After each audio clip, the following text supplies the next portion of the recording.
Saludos y gracias por acompañarnos en otra transmisión muy especial de su revista de Medicina y Salud Pública. Hoy vamos a hablar sobre la endometriosis en el marco de celebrarse el Día Mundial de esta condición que afecta a miles de mujeres a través del planeta en América Latina y principalmente también en Puerto Rico. Así que tenemos invitada a la doctora Idalis Flores, quien es una de las principales investigadoras de este tema en Puerto Rico, ha dedicado más de 20 años al estudio de la endometriosis en Puerto Rico y también es paciente. ¿Cómo se encuentra, doctora? Claro que sí, y es una posición muy interesante la suya de lo que puede ser el paciente y lo que es todo ese proceso. Así que cuéntame un poquito mientras el tema, parece que a investigar el tema de la endometriosis.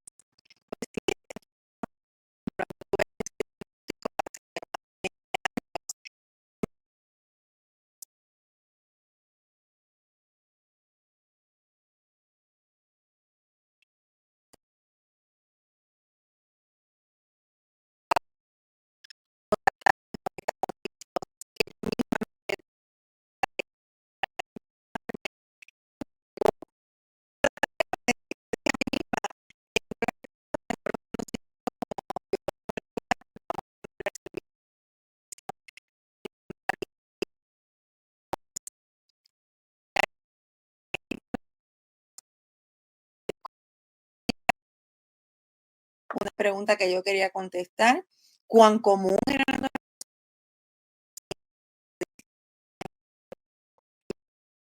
Empezamos poco a poco a hacernos esas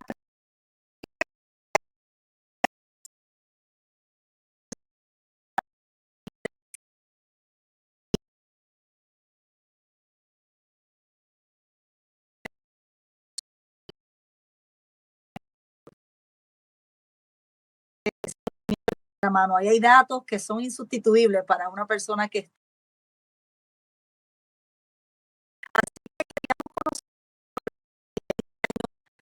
de esos inicios con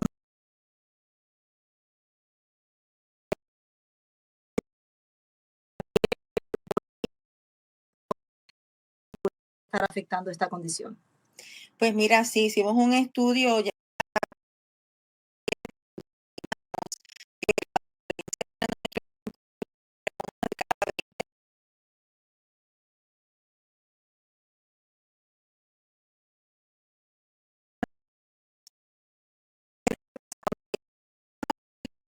y nos dimos cuenta que el grupo control, es decir, las mujeres que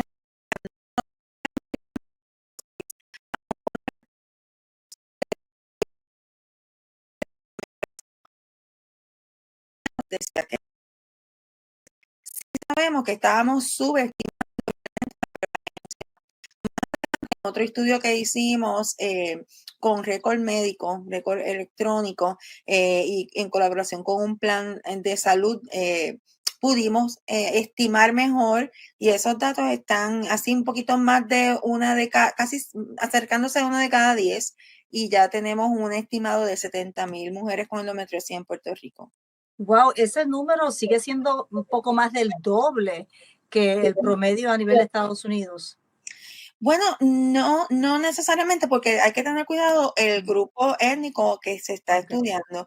Pues, por ejemplo, hay algunos estudios que indican que las mujeres blancas, caucásicas o europeas tienen una mayor prevalencia y nosotros pues somos una población que es admixta, ¿verdad? Así que dependiendo qué grupo étnico veamos, pues vamos a ver algunas diferencias. Pero la realidad que no se sabe mucho y a nivel mundial todavía hace mucha falta seguir estudiando cuán común es esta condición. Entonces, doctora, ya que entramos en la parte genética, sí hay una estrecha relación con la transmisión por vía genética. Sí, se ha demostrado, no solamente aquí, hicimos un estudio genético en Puerto Rico donde encontramos que había una asociación de la endometriosis a unos genes en el cromosoma 10, en el cromosoma 19, pero a nivel mundial se han hecho estudios bastante rigurosos y poderosos. Estamos hablando de miles de mujeres, decenas de miles de mujeres que participan en estos estudios y ya han habido ya casi 20 y pico de áreas o genes específicos que se han asociado a la condición. Ahora bien, de ahí a decir, bueno, y eso, qué nos da? ¿En qué nos facilita el diagnóstico del tratamiento? Pues todavía falta mucho camino por recorrer. Pues vamos a los síntomas. Ya usted comenzó a hablar de que en ese estudio preguntaron sobre las molestias, el dolor durante la etapa de menstruación. ¿Cuáles son esos síntomas u otros síntomas asociados con la condición? Los más comunes, esos que deberían darnos la voz de alerta, es la dismenorrea. Este es dolor con el periodo menstrual, generalmente el día 1, 2, ¿verdad? Cuando comenzamos a sangrar, pero que es un dolor incapacitante, no un simple dolor, ¿verdad? Que podemos tomarnos un medicamento, digamos, que compramos en la farmacia sin receta. Estamos hablando de un dolor que no responde a ese tipo de tratamiento. Aparte de eso, algunas mujeres indican que su dolor ya no es solamente el día 1 y 2, ya lo sienten bastante, ¿verdad? Durante bastantes días del mes. Se considera entonces que es un dolor crónico, pélvico crónico. Tenemos pacientes, un por ciento altísimo de ellas nos dicen que tienen dolores con las relaciones sexuales. Eso se llama dispareunia, un signo bien característico. Y finalmente, infertilidad o dificultad para quedar embarazada, que la vamos a estar viendo entre un 30 a un 50% de las pacientes con endometriosis. Importante aclarar que tener endometriosis no significa que el 100% de las veces vamos a tener infertilidad. Tenemos que tener mucho cuidado con esa estadística. Realmente un 50% quizás de las pacientes con endometriosis tendrían problemas, pero hay soluciones. Hay alternativas, hay médicos especializados, se llaman endocrinólogos reproductivos, que pueden ayudar a la paciente en ese camino de lograr el embarazo si es que lo desea. Doctor, ¿y qué otros factores de riesgo hay para desarrollar esta condición? Pues mira, aparte del factor genético, ¿verdad? La verdad es que no todas las pacientes tienen historial familiar. La verdad es que no se conoce muy bien qué está pasando. Algunas personas piensan que pudiera haber una correlación con el ciclo menstrual profuso, muy largo, porque eso expone a la paciente al fluido menstrual, que es donde pensamos, ¿verdad? Que surge la endometriosis. Em, pero la realidad es que hay mucha investigación que todavía falta por hacer. Por ejemplo, una de las teorías es que el sistema inmunológico está deficiente, ¿verdad? Porque si parte de este tejido, que es el tejido menstrual, llega a la pelvis, se supone que nuestro sistema inmunológico se active rápidamente. Hay unas células que se llaman macrófagos que están allí rapidito para comerse ese tejido y atacarlo y activar otras células que lo ataquen. Y lo que estamos viendo es que en algunas mujeres, pues eso no está pasando. Así que una combinación genética, sistema inmunológico, quizás algo del ambiente, también se ha hablado, que eso impacta también a la genética, eso se conoce como epigenética. O sea que esta enfermedad es la enfermedad de las teorías. Y cuando hay muchas teorías es porque no sabemos mucho o falta mucho por conocer. Pues precisamente la otra pregunta es si en Puerto Rico se están desarrollando actualmente estudios sobre la condición y cómo, por ejemplo, pues se refleja y se manifiesta en la población puertorriqueña.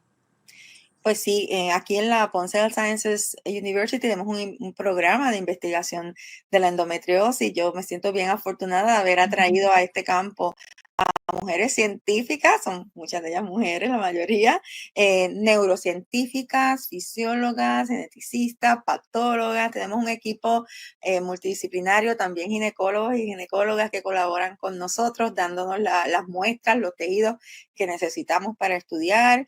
Tenemos un modelo de rata en el que podemos hacernos bastantes preguntas científicas y sí se han encontrado muchas cosas. En nuestros laboratorios hemos determinado los factores genéticos que ya mencioné, factores epigenéticos, moléculas inflamatorias que están elevadas, eh, anticuerpos que también estamos viendo elevados que pudieran ser, en algún momento pudieran convertirse en un de mi laboratorio. laboratorio. Y finalmente también el modelo de rata, una posible nueva droga que está atada a todo lo que es la respuesta al estrés, ¿verdad? Que en nuestro cuerpo, pues sabemos que el estrés es negativo, ¿verdad? Es algo que sabemos que impacta a diferentes aspectos de nuestra salud física y mental. Y por primera vez, este grupo en el que me honro de participar, hemos encontrado de una droga que ataca ese eje específicamente, el del estrés, y que pudiera servir como un potencial nuevo tratamiento para la endometriosis que estamos investigando a través de una compañía que hemos fundado aquí en Puerto Rico. Qué bien, significa que dentro de muy poco podría haber un medicamento puertorriqueño, tratamiento puertorriqueño para esta condición. Pues yo quisiera decirte que sí, que dentro de poco, pero estos procesos toman tiempito, ¿verdad? Estamos en el proceso de obtener fondos federales y también de otras fuentes que nos ayuden a contestar precisamente esa pregunta. Primero se contesta un modelo animal y luego pasamos a los estudios clínicos. Y estamos en ese proceso de poder demostrar que sí, que aquí en Puerto Rico se pueden hacer descubrimientos a ese nivel. Bueno, claro que sí, nosotros lo creemos y hemos sido testigos de muchos otros campos en la medicina y la salud pública donde sí hay estudios que son modelo para el resto del mundo, así que nos quitamos el sombrero en ese sentido. Regresando al tema de la condición como tal, doctora, ¿cuáles pueden ser los retos para detectar la condición? Porque usted mencionó uno de los síntomas al principio, ¿verdad? Ese dolor bien fuerte, bien intenso, pero eso puede existir sin que necesariamente haya la presencia de endometriosis. ¿Cómo se diagnostica la condición? Pues mira, el reto principal que tenemos, bueno, el primer reto es que no, que muchas mujeres no reconocen que esto pueda ser un problema y no buscan ayuda médica. El segundo reto que tenemos es que no hay biomarcadores no invasivos de esta condición. Es decir, no hay una prueba de laboratorio que podamos tomar una muestra de sangre y decir, mira, esta proteína, esta molécula está elevada o disminuida en pacientes versus mujeres que no tienen endometriosis. Eso limita muchísimo cómo hacemos el diagnóstico. Entonces nos tenemos que dejar llevar por el cuadro clínico, el examen pélvico que hace, ¿verdad?, un especialista, en este caso ginecólogos, y finalmente, si se toma la decisión, pues una laparoscopía, que es una cirugía que es bastante segura en el sentido, ¿verdad? Que los procesos son invasivos, pero están bien controlados. Los conocedores de este tema saben hacerlo de una manera bastante segura, pero sin embargo sigue siendo una cirugía, sigue siendo, ¿verdad?, bajo anestesia general, así que pues sí tiene sus riesgos. El campo se está moviendo hacia no hacer tantas cirugías porque esto a su vez puede complicar el panorama para las pacientes, puede a su vez crear más inflamación, adherencia. Así que los ginecólogos están reconociendo que deben utilizar la cirugía como este último, digamos, ¿verdad?, la bomba atómica. Y antes de la bomba atómica, pues vamos a usar unas armas más, ¿verdad?, más sencillas que tengamos a la mano. Y eso incluye, pues, tratamientos con hormonas que puedan regular la inflamación, pues regulan el ciclo menstrual, el flujo menstrual y sobre todo el dolor, la inflamación, las prostaglandinas, que son las hormonas de dolor. Así que si podemos controlar los síntomas más preocupantes, que sería el dolor, sin tener que hacer la cirugía, que ya entonces es algo un poco más invasivo, pues esa es la línea que se está tratando de mover ahora en los círculos profesionales de ginecología. Doctora, ¿y plantea algún problema para la mujer que desea quedar embarazada en etapa de fertilidad el estar en tratamiento o es posible conciliar ambas cosas? Muy buena pregunta.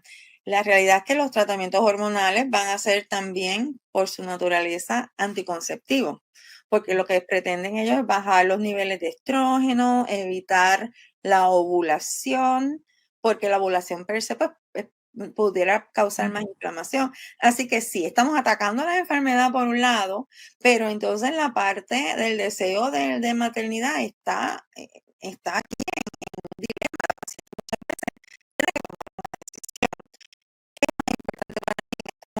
Calidad de vida, manejar el dolor y yo poder funcionar, yo poder trabajar, yo poder producir, yo poder tener relaciones sanas, tener una relación íntima con mi esposa, o quiero ser mamá. Y ahí pues hay un montón de factores, ¿verdad?, que están envueltos desde la edad de la paciente, tiempos, sus prioridades, para que tú veas la complejidad que tiene esta Ujú. condición, no la debemos subestimar.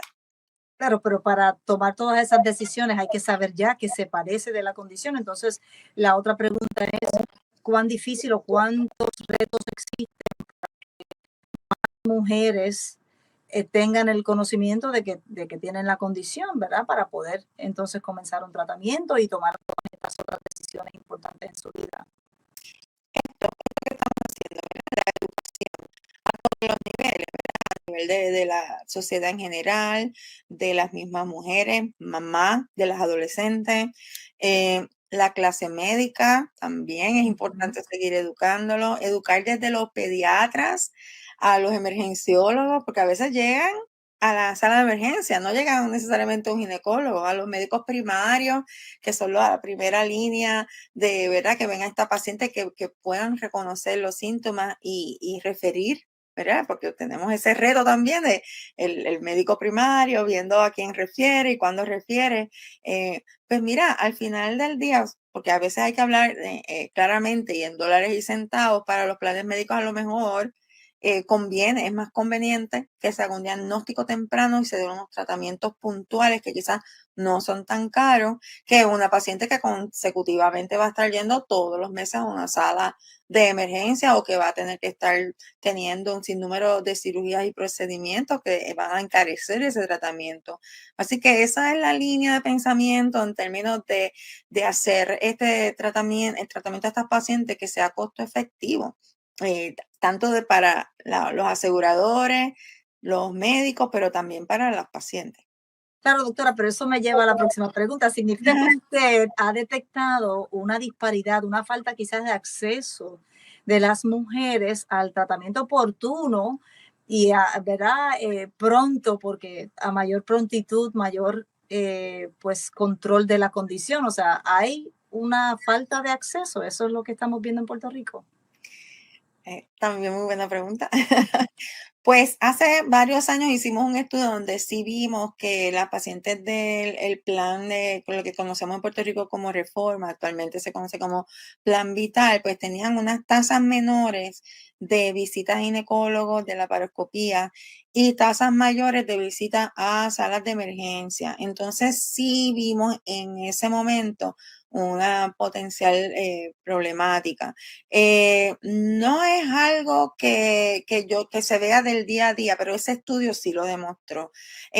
Yo creo que es importante estar bien pendientes de que ese acceso se dé, de que sigamos educando a los médicos primarios y, como decía, pediatras, inclusive gastroenterólogos, que a lo mejor son los primeros a los que la paciente va a acudir para lograr entonces que ese acceso se dé de forma más temprana.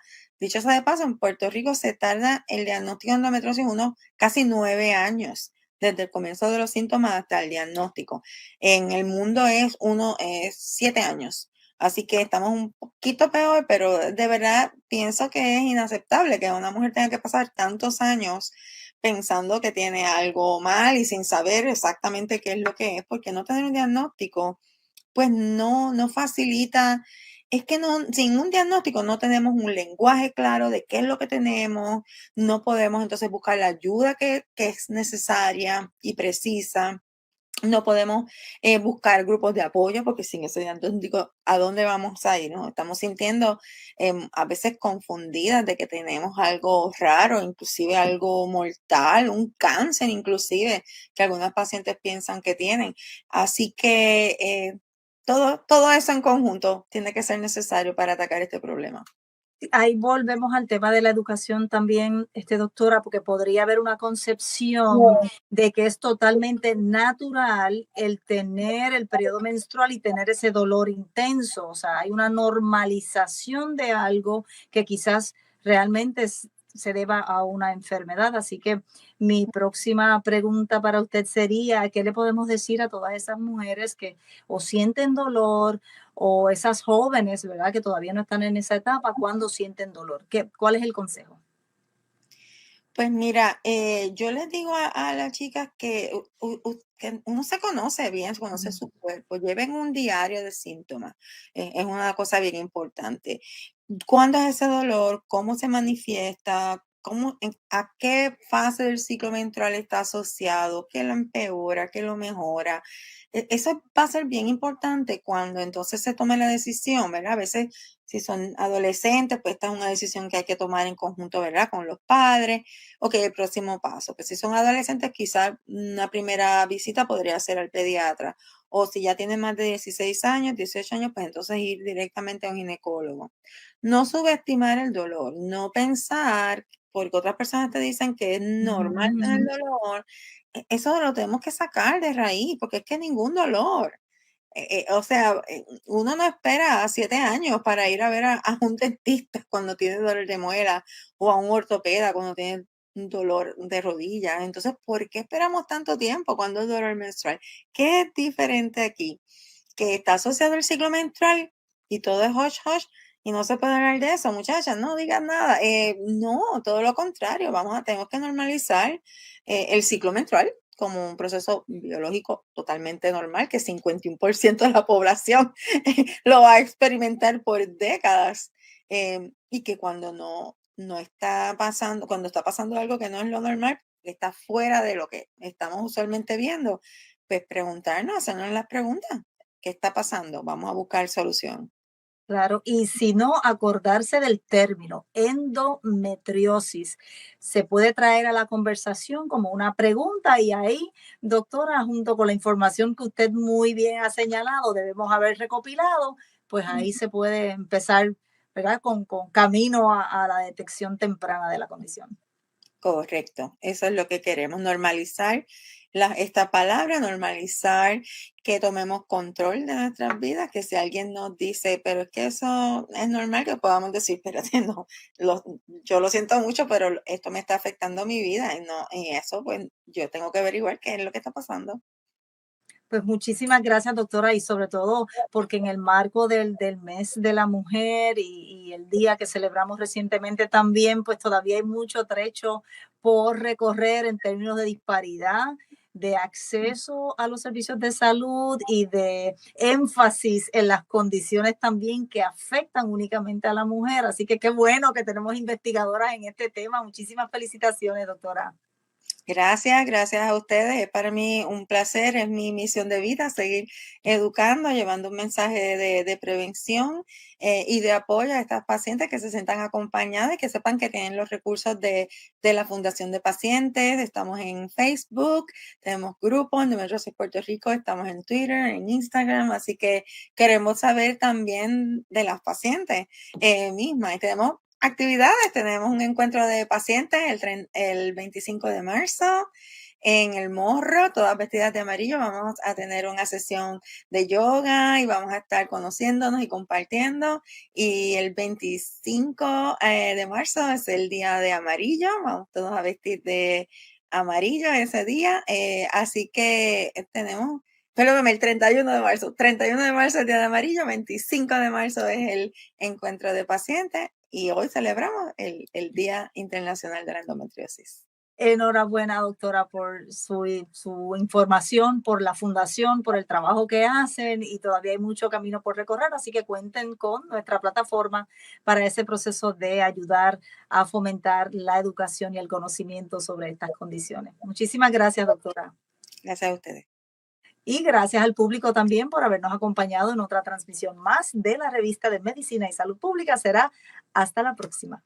Para más contenido como este, visita www.revistamsp.com.